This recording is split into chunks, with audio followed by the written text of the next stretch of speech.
Welcome our YouTube channel GS with Aansu. दोस्तों, Bihar SI mains के लिए आज सेट नंबर 5 लगाते हैं जो मार्क्समैन की सेट प्रैक्टिस से ली गई है। इसमें सारे प्रश्न बहुत ही महत्वपूर्ण दिए गए हैं जो आपके एग्ज़ाम में आने की संभावना सबसे अधिक है।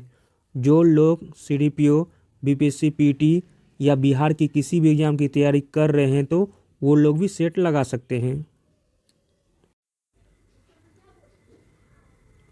चलिए दोस्तों, शुरू करते हैं। पहला प्रश्न है, दिल्ली के सल्तनत के तुगलक राजवंश का अंतिम शासक निम्नलिखित में से कौन था? तो दोस्तों, दिल्ली के सल्तनत के तुगलक राजवंश का अंतिम शासक था नासिरुद्दीन महमूद। ऑप्शन सी हो जाएगा सही।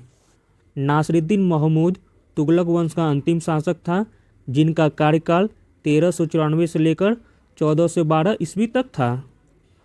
नासिरुद्दीन महमूद के शासनकाल में मध्य एशिया के महान मंगोल सेनानायक तैमूर ने भारत पर आक्रमण किया था। अगला प्रश्न देखते हैं दोस्तों, बुद्ध की खड़ी प्रतिमा निम्न में से किस काल में बनाई गई थी? तो दोस्तों, बुद्ध की खड़ी प्रतिमा कुषाण काल में बनाई गई थी। ऑप्शन बी हो जाएगा सही। अगला प्रश्न देखते हैं दोस्तों, सिंधु घाटी सभ्यता को आर्यों से पूर्व की रखे जाने का महत्वपूर्ण कारक क्या है? तो दोस्तों, सिंधु घाटी सभ्यता को आर्यों से पूर्व की रखे जाने का महत्वपूर्ण कारक है मृदभांड। ऑप्शन डी हो जाएगा सही।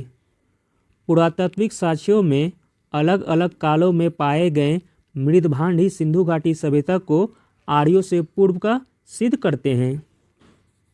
अगला प्रश्न देखते हैं, औरंगजेब द्वारा चलाए गए जिहाद का अर्थ क्या है? तो दोस्तों, जिहाद का अर्थ है दारुल इस्लामी। ऑप्शन बी हो जाएगा सही।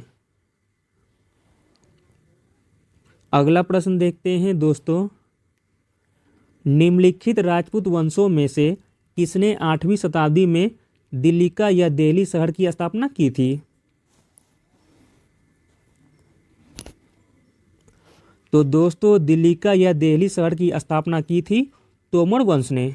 ऑप्शन सी हो जाएगा सही। 8वीं शताब्दी में दिल्ली का या दिल्ली शहर की स्थापना तोमर वंश के अनंगपाल ने की थी। अगला प्रश्न देखते हैं दोस्तों, सारनाथ स्तंभ का निर्माण किया था? तो दोस्तों, सारनाथ स्तंभ का निर्माण किया था अशोक ने। अगला प्रश्न देखते हैं दोस्तों, मंगल पांडे की घटना हुई थी? तो दोस्तों, मंगल पांडे की घटना हुई थी बैरकपुर में। ऑप्शन बी हो जाएगा सही। 29 मार्च 1857 को बैरकपुर में सैनिकों ने चर्बी वाले कारतूसों का प्रयोग करने से इनकार कर दिया और एक सैनिक मंगल पांडे ने अपने एजुडेंट पर आक्रमण कर उसकी हत्या कर दी थी। अगला प्रश्न देखते हैं दोस्तों, निम्नलिखित सुल्तानों में से कौन अन्न के ऊपर कर समाप्त करने के लिए जाना जाता है? तो दोस्तों, वह सुल्तान है सिकंदर लोदी।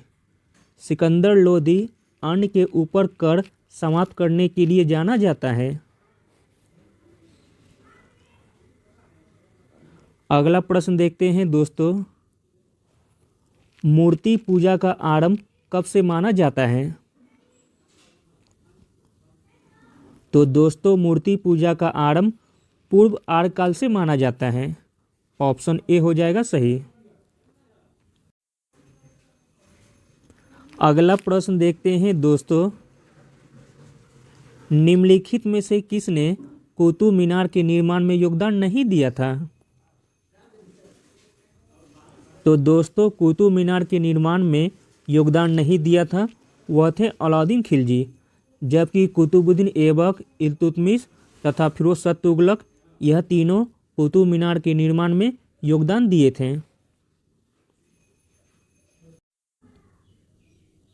अगला प्रश्न देखते हैं दोस्तों, आज़ाद हिंद फौज के किस सैनिक को 7 वर्ष के कारावास का दंड दिया गया था? तो दोस्तों वह सैनिक थे राशिद अली, जिनको 7 वर्ष के कारावास का दंड दिया गया था। आज़ाद हिंद फौज के सैनिकों एवं अधिकारियों को गिरफ्तार कर ब्रिटिश सरकार ने नवंबर 1945 में दिल्ली के लाल किले में उन पर मुकदमा चलाया था। इसमें 3 अभियुक्तों प्रेम सहगल, गुरबख्श सिंह एवं शाहनवाज को फांसी की सजा तथा राशिद अली को 7 वर्ष के कारावास का दंड दिया गया था।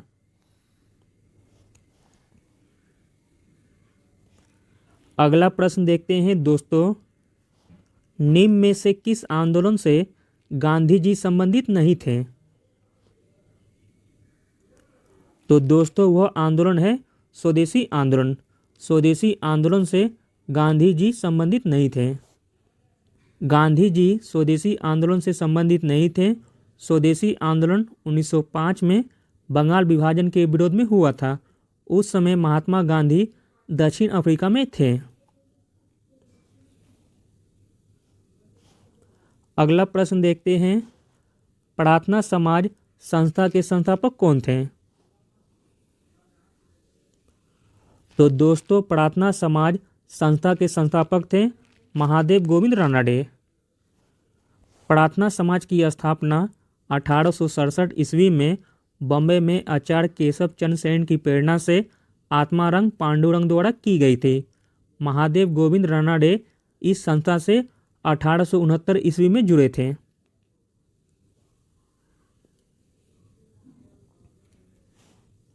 अगला प्रश्न देखते हैं दोस्तों, पूर्ण स्वराज संकल्प को भारतीय राष्ट्रीय कांग्रेस के लाहौर अधिवेशन में किसने प्रस्तुत किया था? तो दोस्तों पूर्ण स्वराज संकल्प को भारतीय राष्ट्रीय कांग्रेस के लाहौर अधिवेशन में JL नेहरू ने प्रस्तुत किया था।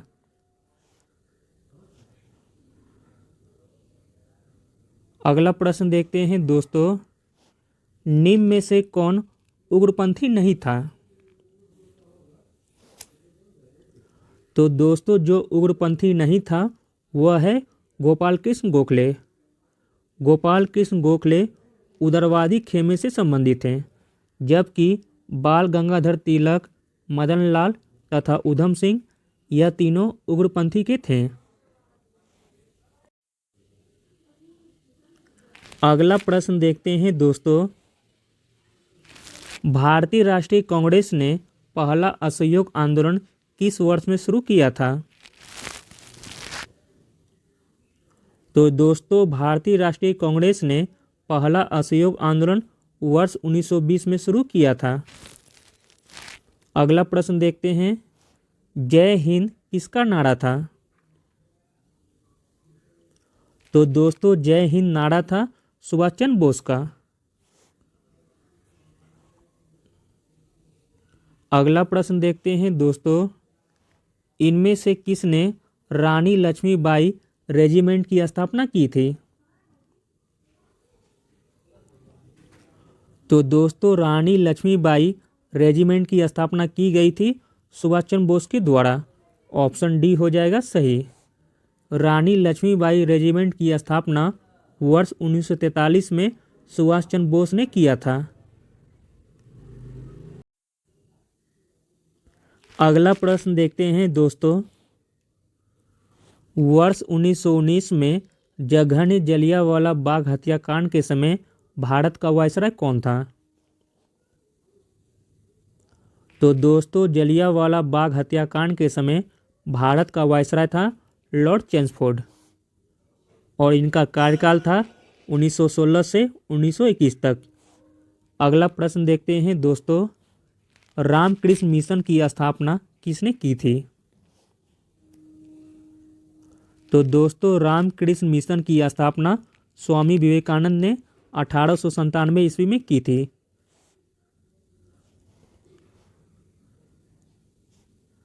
अगला प्रश्न देखते हैं दोस्तों, भारतवर्ष में सर्वाधिक वर्षा किस क्षेत्र में होती है?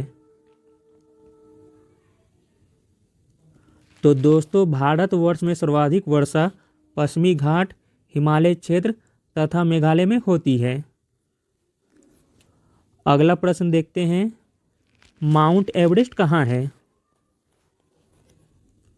तो दोस्तों माउंट एवरेस्ट है नेपाल में। ऑप्शन डी हो जाएगा सही।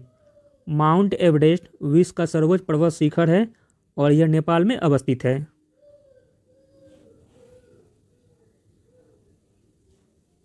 अगला प्रश्न देखते हैं दोस्तों, एशिया का श्रेष्ठ जस्ता एवं सीसा अयस्क भंडार उपलब्ध है। तो दोस्तों एशिया का श्रेष्ठ जस्ता एवं सीसा अयस्क भंडार उपलब्ध है भीलवाड़ा जिले के रामपुर अगुचा में। ऑप्शन सी हो जाएगा सही। अगला प्रश्न देखते हैं दोस्तों, जनसंख्या के आधार पर संसार का सबसे बड़ा देश कौन सा है? तो दोस्तों जनसंख्या के आधार पर संसार का सबसे बड़ा देश है चीन। ऑप्शन सी हो जाएगा सही। जनसंख्या के आधार पर विश्व का सबसे बड़ा देश चीन है और दूसरे स्थान पर भारत है। क्षेत्रफल के आधार पर विश्व का सबसे बड़ा देश रूस है और इसके बाद क्रमशः कनाडा, संयुक्त राज्य अमेरिका, चीन एवं ब्राजील है।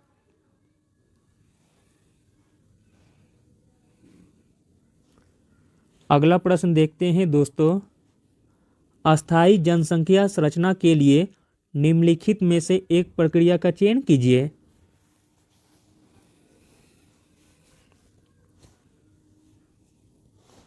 तो दोस्तों वह प्रक्रिया है स्थिर जन्म दर और मृत्यु दर।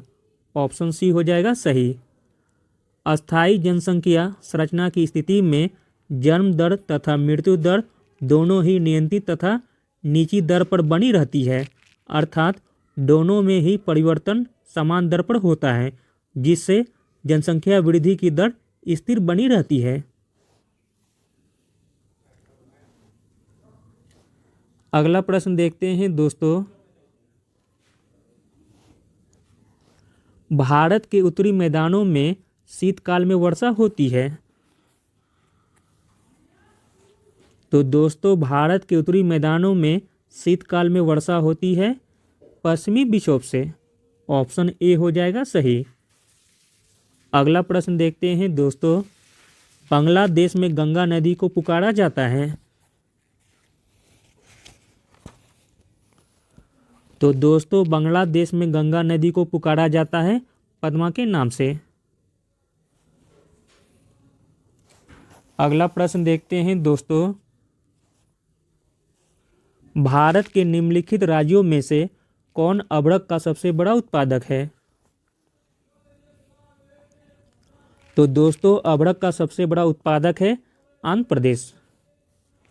अगला प्रश्न देखते हैं दोस्तों, भारत का सुदूर पश्चिम का बिंदु है। तो दोस्तों भारत का सुदूर पश्चिम बिंदु है 68 डिग्री 7 पूर्व गुजरात में। ऑप्शन सी हो जाएगा सही। अगला प्रश्न देखते हैं, भारत के निम्नलिखित में से किस राज्य में सर्वाधिक ग्रामीण साक्षरता दर पाई जाती है?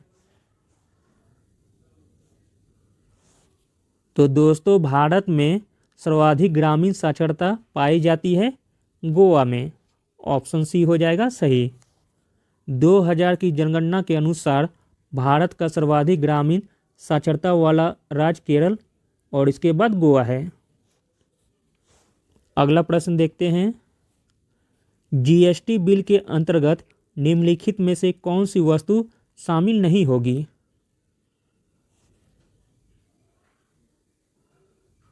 तो दोस्तों जीएसटी बिल के अंतर्गत कुकिंग गैस, पेट्रोल तथा शराब यह तीनों वस्तुएं शामिल नहीं होगी, इसलिए ऑप्शन डी हो जाएगा सही। अगला प्रश्न देखते हैं दोस्तों, हरित क्रांति का प्रारंभ किस वर्ष किया गया था? तो दोस्तों हरित क्रांति का प्रारंभ वर्ष 1967-68 में किया गया था। अगला प्रश्न देखते हैं, भारत में मजदूरों के मजदूरी का निर्धारण का आधार क्या है? तो दोस्तों भारत में मजदूरों के मजदूरी का निर्धारण का आधार है पारिश्रमिक पर। ऑप्शन बी हो जाएगा सही। अगला प्रश्न देखते हैं, भारतीय रिजर्व बैंक की स्थापना कब हुई थी?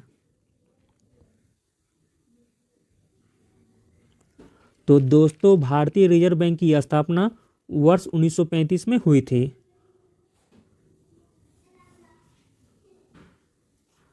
अगला प्रश्न देखते हैं दोस्तों, आर्थिक समृद्धि एवं आर्थिक विकास में यह अंतर है कि आर्थिक विकास सूचित करता है। तो दोस्तों यह सूचित करता है प्रति व्यक्ति आय में वृद्धि, सिद्धांतों एवं रवैये में परिवर्तन तथा पारिस्थितिकी एवं वातावरण के प्रति चिंता। इसलिए ऑप्शन डी हो जाएगा सही। अगला प्रश्न देखते हैं दोस्तों, विश्व में हरित क्रांति के जनक कौन है? तो दोस्तों विश्व में हरित क्रांति के जनक है नॉर्मन ई बोरलॉग। अमेरिकी वैज्ञानिक नॉर्मन ई बोरलॉग को हरित क्रांति का जनक माना जाता है। इन्हें वर्ष 1970 में शांति का नोबेल पुरस्कार दिया गया था। अगला प्रश्न देखते हैं दोस्तों, वह अर्थव्यवस्था जिसमें सरकारी व निजी दोनों के उपक्रम हो वह क्या कहलाती है? तो दोस्तों वह कहलाती है मिश्रित अर्थव्यवस्था। ऑप्शन बी हो जाएगा सही। अगला प्रश्न देखते हैं दोस्तों, वस्तु एवं सेवा कर लागू करने के पीछे सरकार का क्या मुख्य उद्देश्य है? तो दोस्तों वस्तु एवं सेवा कर लागू करने के पीछे सरकार का मुख्य उद्देश्य है देश में कर एकरूपता लाने के लिए, सरकारी राजस्व में वृद्धि लाने के लिए, सभी अप्रत्यक्ष करों को बदलने के लिए। इस प्रकार ऑप्शन डी हो जाएगा सही, उपरोक्त सभी। अगला प्रश्न देखते हैं, वैश्वीकरण का अर्थ क्या है? तो दोस्तों वैश्वीकरण का अर्थ है घरेलू अर्थव्यवस्था का वैश्विक अर्थव्यवस्था के साथ एकीकरण। अगला प्रश्न देखते हैं दोस्तों, भारत में बैंकों का पहली बार राष्ट्रीयकरण कब हुआ था?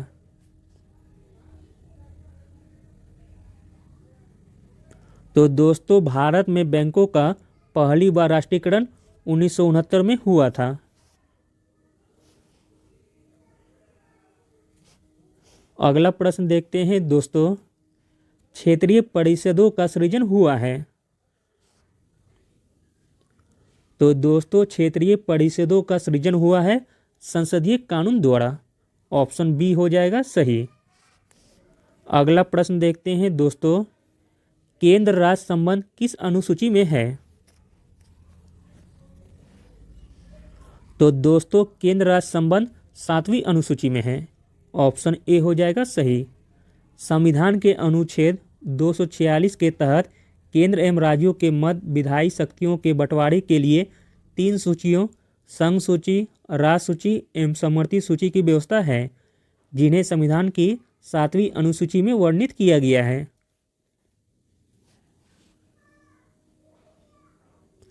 अगला प्रश्न देखते हैं दोस्तों, उच्च न्यायालय के मुख्य न्यायाधीश की नियुक्ति किसके द्वारा की जाती है? तो दोस्तों उच्च न्यायालय के मुख्य न्यायाधीश की नियुक्ति राष्ट्रपति के द्वारा की जाती है। अगला प्रश्न देखते हैं दोस्तों,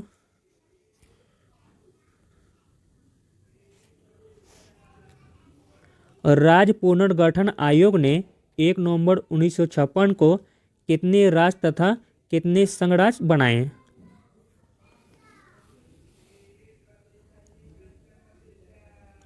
तो दोस्तों राज्य पुनर्गठन आयोग ने 1 नवंबर 1956 को 14 राज्य तथा 6 संघ राज्य बनाए। ऑप्शन ए हो जाएगा सही। अगला प्रश्न देखते हैं दोस्तों, मौलिक अधिकारों में संशोधन करने के लिए कौन सक्षम है? तो दोस्तों मौलिक अधिकारों में संशोधन करने के लिए संसद सक्षम है। ऑप्शन डी हो जाएगा सही। अगला प्रश्न देखते हैं दोस्तों, संविधान का कौन सा भाग लोक कल्याणकारी राज्य के विचार का उल्लेख करता है? तो दोस्तों वह भाग है भाग 4। भाग 4 लोक कल्याणकारी राज्य के विचार का उल्लेख करता है और अनुच्छेद पूछा जाएगा तो 36 से लेकर 51 तक होगा। अगला प्रश्न देखते हैं दोस्तों, राज्यसभा के सदस्यों का तो दोस्तों राज्यसभा के सदस्यों का चुनाव राज्य विधानसभाओं के चुने गए सदस्यों द्वारा किया जाता है। ऑप्शन बी हो जाएगा सही। अगला प्रश्न देखते हैं दोस्तों, हमने विश्व के किस राष्ट्र के संविधान से अपने मूल अधिकारों की संकल्पना ग्रहण की है?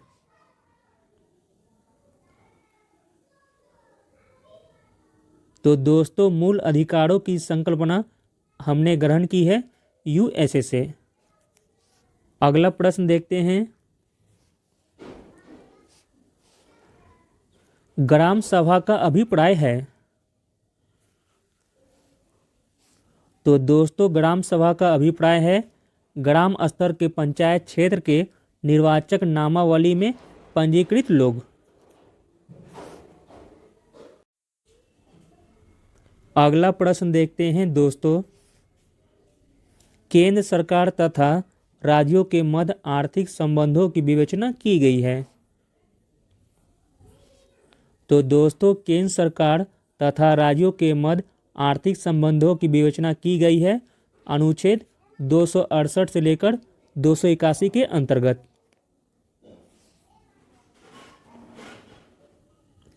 अगला प्रश्न देखते हैं दोस्तों, प्रकाश सीधी रेखा में चलता प्रतीत होता है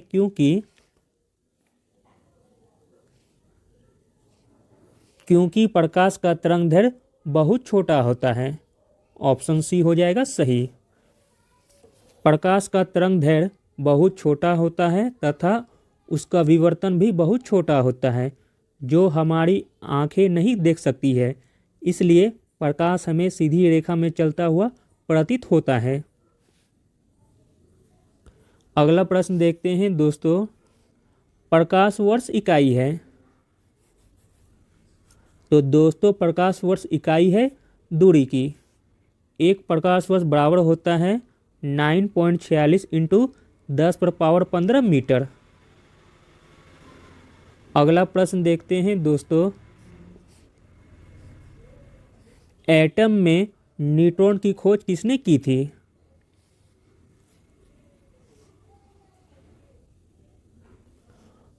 तो दोस्तों एटम में न्यूट्रॉन की खोज की थी चैडविक ने। ऑप्शन बी हो जाएगा सही। अगला प्रश्न देखते हैं, निम्नलिखित में से कौन सा हास्य गैस के रूप में प्रयुक्त होता है?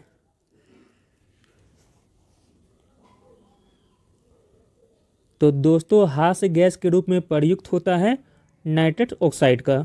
ऑप्शन ए हो जाएगा सही और इसका सूत्र है N2O। अगला प्रश्न देखते हैं दोस्तों, निम्न सभी बीमारियों का कारण वायरस होता है सिवाय एक को छोड़कर, तो वह कौन सा है? तो दोस्तों वह है आंत्रज्वर, जो कि वायरस से नहीं बल्कि जीवाणु से होता है, जबकि पीलिया, गलसुआ, इन्फ्लुएंजा यह तीनों वायरस से होते हैं। अगला प्रश्न देखते हैं दोस्तों, बादल आच्छादित रातें स्वच्छ आकाश वाली रातों से अधिक गर्म होती है क्योंकि बादल पृथ्वी तथा हवा से ऊष्मा का विकिरण रोकते हैं। ऑप्शन ए हो जाएगा सही। अगला प्रश्न देखते हैं दोस्तों, अंतरिक्ष यात्री निर्वात में सीधे खड़े नहीं रह सकते हैं क्योंकि गुरुत्व नहीं होता है। ऑप्शन ए हो जाएगा सही। अगला प्रश्न देखते हैं, परमाणु नाभिक के अवयव हैं। तो दोस्तों परमाणु नाभिक के अवयव हैं प्रोटॉन और न्यूट्रॉन। अगला प्रश्न देखते हैं, कौन सी गैस नोबेल गैस कहलाती है। तो दोस्तों वह गैस है हीलियम, जो कि नोबेल गैस कहलाती है। अगला प्रश्न देखते हैं दोस्तों, मानव शरीर में अधिकतम मात्रा में पाए जाने वाला तत्व कौन सा है। इन चारों ऑप्शन में आपको बताना है।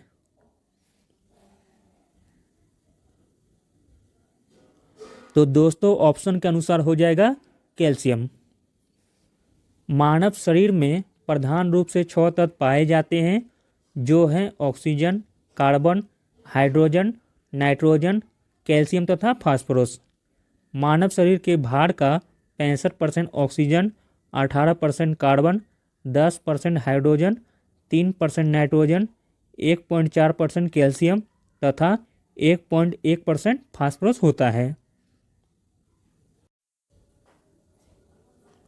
दोस्तों आगे 20 क्वेश्चन मैथ और रीजनिंग के दिए गए हैं। जिनको भी बनाना हो तो वह वीडियो पॉज करके बना सकते हैं या टेलीग्राम से डाउनलोड करके भी बना सकते हैं। मैथ और रीजनिंग का सॉल्यूशन टेलीग्राम पर भेज दिया जाएगा, जिससे आप प्रैक्टिस कर सकते हैं। मैथ और रीजनिंग से ज़्यादा हार्ड क्वेश्चन दरोगा मेंस में नहीं पूछे जाते हैं। जिन लोगों का मैथ वीक है तो वह RS अग्रवाल से प्रैक्टिस कर सकते हैं। चलिए देखते हैं, 61 का आंसर हो जाएगा ऑप्शन ए।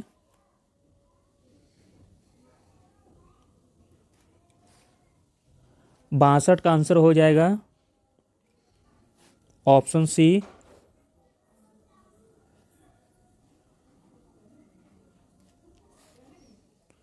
63 का आंसर हो जाएगा ऑप्शन ए।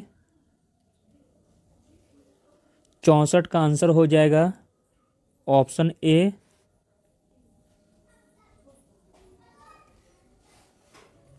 65 का आंसर हो जाएगा ऑप्शन बी। 66 का आंसर हो जाएगा ऑप्शन डी।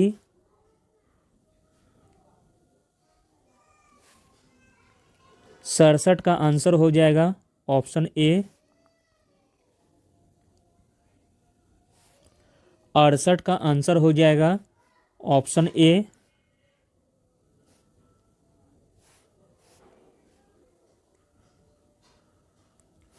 69 का आंसर हो जाएगा ऑप्शन ए। 70 का आंसर हो जाएगा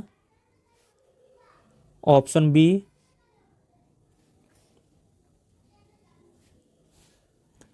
71 का आंसर हो जाएगा ऑप्शन बी। 72 का आंसर हो जाएगा ऑप्शन ए।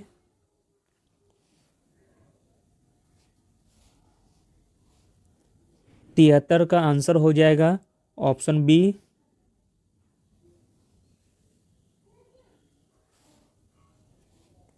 74 का आंसर हो जाएगा ऑप्शन डी।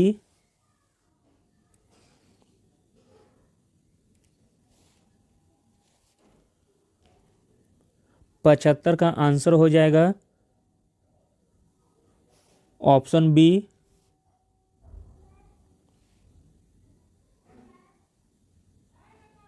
76 का आंसर हो जाएगा ऑप्शन डी।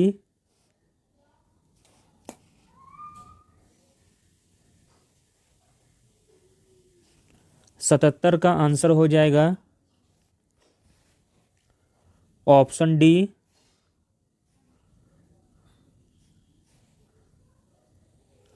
78 का आंसर हो जाएगा ऑप्शन बी।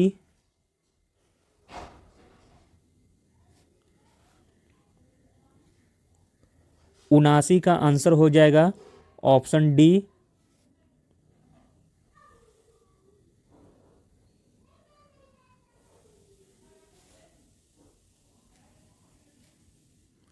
80 का आंसर हो जाएगा ऑप्शन बी।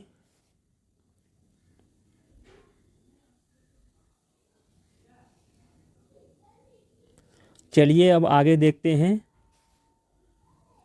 काहिरा किस देश की राजधानी है? तो दोस्तों काहिरा राजधानी है मिस्र की। ऑप्शन ए हो जाएगा सही। अगला प्रश्न देखते हैं। भारत के निम्नांकित राज्यों में से किसके 3 तरफ अंतर्राष्ट्रीय सीमाएं हैं? तो दोस्तों वह राज्य है त्रिपुरा। त्रिपुरा राज्य उत्तर पश्चिम एवं दक्षिण में 3 तरफ से बांग्लादेश से घिरा हुआ है। अगला प्रश्न देखते हैं। निम्न में से एक केंद्र शासित क्षेत्र नहीं है। तो दोस्तों वह क्षेत्र है त्रिपुरा जो कि केंद्र शासित क्षेत्र नहीं है। अगला देखते हैं। अंतर्राष्ट्रीय महिला दिवस कब मनाया जाता है? तो दोस्तों अंतर्राष्ट्रीय महिला दिवस 8 मार्च को मनाया जाता है। अगला देखते हैं। उर्वशी नामक साहित्यिक कृति के रचनाकार के नाम को चुनिए। तो दोस्तों उस रचनाकार का नाम है रामधारी सिंह दिनकर। ऑप्शन सी हो जाएगा सही। रामधारी सिंह दिनकर ने वर्ष 1961 में उर्वशी नामक साहित्य कृति की रचना की थी। अगला देखते हैं दोस्तों। हरगोविंद खुराना पुरस्कार किस क्षेत्र से संबंधित है? तो दोस्तों हरगोविंद खुराना पुरस्कार संबंधित है चिकित्सा एवं विज्ञान के क्षेत्र में। ऑप्शन बी हो जाएगा सही। उसे वर्ष 1968 का चिकित्सा शास्त्र का नोबेल पुरस्कार दिया गया था। अगला प्रश्न देखते हैं दोस्तों। ड्रिबल निम्न में से किससे संबंधित है? तो दोस्तों ड्रिबल शब्द संबंधित है फुटबॉल से। ऑप्शन सी हो जाएगा सही। अगला प्रश्न देखते हैं दोस्तों। भारत अंतर्राष्ट्रीय मुद्रा कोष का सदस्य कब बना था? तो दोस्तों भारत अंतर्राष्ट्रीय मुद्रा कोष का सदस्य बना था वर्ष 1945 में। अगला प्रश्न देखते हैं। वह कौन सा वाद्य यंत्र है जिस पर प्रत्येक राग बजाया जा सकता है? तो दोस्तों वह वाद्य यंत्र है सितार जिस पर प्रत्येक राग बजाया जा सकता है। अगला प्रश्न देखते हैं दोस्तों। कौन सा वायुमंडलीय प्रदूषक अम्लीय वर्षा का मुख्य कारक है? तो दोस्तों अम्लीय वर्षा का मुख्य कारक है SO2। अगला प्रश्न देखते हैं दोस्तों। वियना किस देश की राजधानी है? तो दोस्तों वियना राजधानी है ऑस्ट्रिया की। ऑप्शन सी हो जाएगा सही। अगला प्रश्न देखते हैं। निम्नलिखित में से किस देश की भारत के साथ सबसे लंबी स्थलीय सीमा है? तो दोस्तों वह देश है बांग्लादेश। अगला प्रश्न देखते हैं दोस्तों। भारत के निम्नलिखित राज्यों में से किसे भारत का कोहिनूर कहा जाता है? तो दोस्तों भारत का कोहिनूर कहा जाता है आंध्र प्रदेश को। अगला प्रश्न देखते हैं दोस्तों। स्तनपान सप्ताह कब होता है?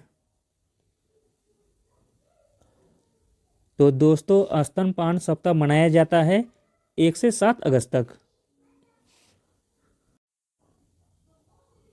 अगला प्रश्न देखते हैं। All in well that ends well के लेखक कौन हैं? तो दोस्तों all in well that ends well के लेखक हैं शेक्सपियर। अगला प्रश्न देखते हैं। वीरता का सर्वोच्च अलंकरण जो विशेष बहादुरी या साहसपूर्ण वीरता का काम करने या दुश्मन के सामने आत्म बलिदान करने पर दिया जाता है वह निम्नलिखित में से कौन सा है? तो दोस्तों वह है परमवीर चक्र। अगला प्रश्न देखते हैं, वर्ष का प्रथम ग्रैंड स्लैम टेनिस टूर्नामेंट कौन सा होता है? तो दोस्तों वर्ष का प्रथम ग्रैंड स्लैम टेनिस टूर्नामेंट होता है ऑस्ट्रेलियन ओपन। अगला प्रश्न देखते हैं, यूनेस्को का मुख्यालय कहाँ है? तो दोस्तों यूनेस्को का मुख्यालय है पेरिस में और इसकी स्थापना वर्ष 1946 में की गई थी। अगला प्रश्न देखते हैं दोस्तों, सूर्य मंदिर कहाँ स्थित है? तो दोस्तों सूर्य मंदिर स्थित है कोणार्क में। अगला प्रश्न देखते हैं, ओजोन परत अवस्थित है? तो दोस्तों ओजोन परत अवस्थित है समताप मंडल में।